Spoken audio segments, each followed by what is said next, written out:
სიტუაცია გვაქვს. სილაური გაიგეთი. ასეც მაგრად უწიდება, მაგრამ მაგარია, ცოტა შედეგიანია რა. ლებები ან რომლებიც ანუ პატარა ბეტონიანი. აუცილებლია, ენი არ არის, გაზი არ არის. მაგრამ იქ ვერ შევედი რა. ნატანებში ქვემოში არის და ზემოში არ არის. სამი დღეა ენი არ ყოფილა და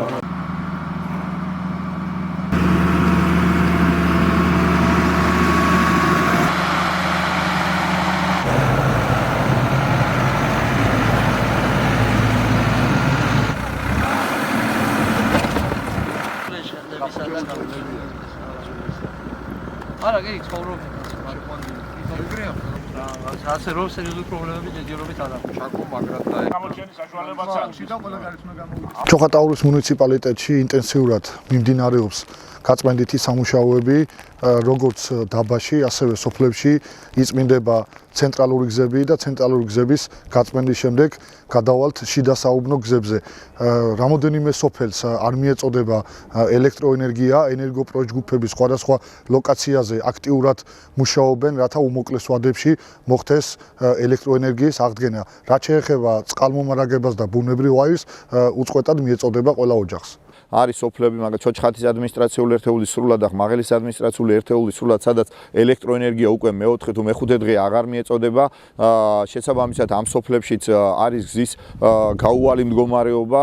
მუნიციპალიტეტის ძირითად სოფლებში მხოლოდ შესაძლებელია მხოლხა ტექნიკით მუშაობა, ადგილზე მობილიზებულია სხვადასხვა სახის ტექნიკა, მაგრამ ფიზიკურად მუშაობა ძალიან გართულებულია, ამიტომ არის სოფლები, რომ სადაც მისვლას ვერ ვახერხებთ. მუნიციპალიტეტში აქტიურად გრძელდება მუშაობა ყველა სამსახურის ჩართულობით და ვეცდებით, რომ ყველა ის გამოწვევა, რომელიც ჩვენი მოსახლეობის წინაშე დგას, დროულად იქნას აღმოფხვრილი. დიდთოლობის გამო ოზურგეთის მუნიციპალიტეტში შექმნილ პრობლემებზე აქტიურად მუშაობთ. თოვლის საფარი ძალიან მაღალია, რაც ართულებს ტექნიკის გადაადგილებას, აღდგენის სამუშაოებს და კომუნიკაციას მოსახლეობასთან. მიუხედავად ამისა, ჩვენ მაქსიმუმს ვაკეთებთ იმისთვის, რომ დროულად მოვახერხოთ პირველ რიგში ძირითად გზებზე ხელმისაწვდომობა, რომ მოსახლეობას კონდეს შესაძლებლობა გადაადგილების, ასევე ენერგოპროჯგუფებს, რომლებიც აქტიურად მუშაობენ. დაახლოებით ამ ეტაპზე 3000-მდე აბონენტს არ მიეწოდება ელექტროენერგია, ასევე სოკარგაზი მუშაობს, დაახლოებით 250-მდე აბონენტს არ მიეწოდება ამ დროისთვის გაზი.